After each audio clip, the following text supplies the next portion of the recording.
Imagine having to ration the amount of medication you need for your body to function properly, developing a disease that has nothing to do with what you did throughout your day to day life, but is instead inherited through genetics and not being able to pay for it. Imagine fearing having kids because of the fact that the prices of pharmaceutical drugs make it so that you aren't financially stable enough to have them.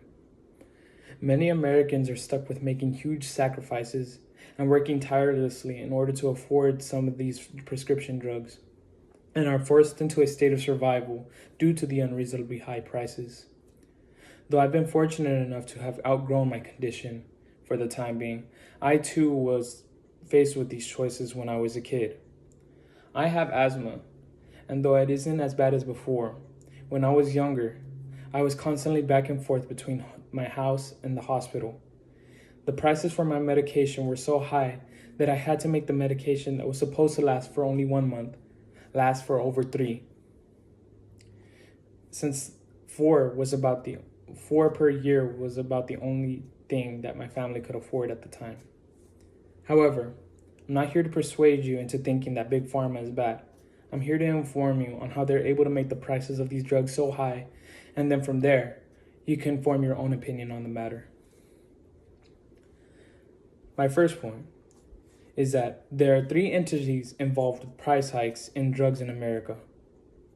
According to a news article written by Laura Entis, there are 3 bodies that are involved in the network of selling prescription drugs and its consistent increase in price. And those 3 bodies being drug manufacturers, pharmacy benefit managers, or PBMs for short, and insurers.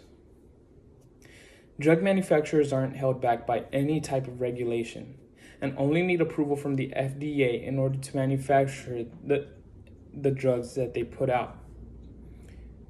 And so, for that reason, they can essentially choose the price of the drugs as they please. PBMs make money off negotiations between manufacturers and insurers and have significant control over how prices are set and which drugs are even able to make it out on the shelves. Insurers can then determine how high deductibles are before they can assist in payments for the drugs that patients need. Now, my second point is that the cost of prescription drugs in America are high due to the cost of research in making newer versions of the drug. According to a study done by OECD, the average consumer in the United States is estimated to spend 47% more on prescription drugs than people in Canada, and an enormous 160% more than in the United Kingdom.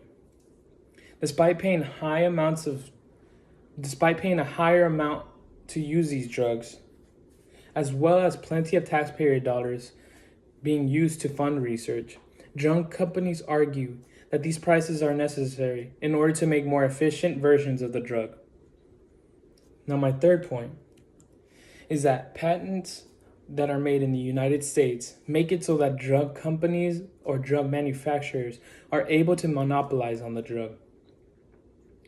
In a news article written by Abby Miller and Hawa Ahmed, in order to keep competition low and prices high, drug companies in the United States monopolize on whatever drug they choose by filing patents that can last up to 20 years. There are other tactics that drug manufacturers use in order to monopolize on certain drugs, those 2 being evergreening and thicketing. Evergreening is when a company makes very small changes to their product in order to preserve patents. When it comes to pharmaceutical drugs, in order for them to accomplish this, things like the composition of the drug or the design of the drug are changed ever so slightly, making it so that these companies are able to maintain their patents. The process of thickening involves flooding patent offices with tons of patents on a variety of things in order to keep competition from stealing or taking their ideas and giving drug companies all the power needed to keep the prices high.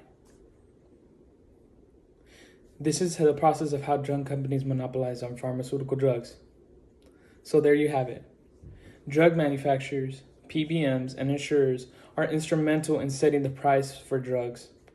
Research on newer drugs and monopolies in the drug industry make it so that these prices are kept at an unaffordable rate.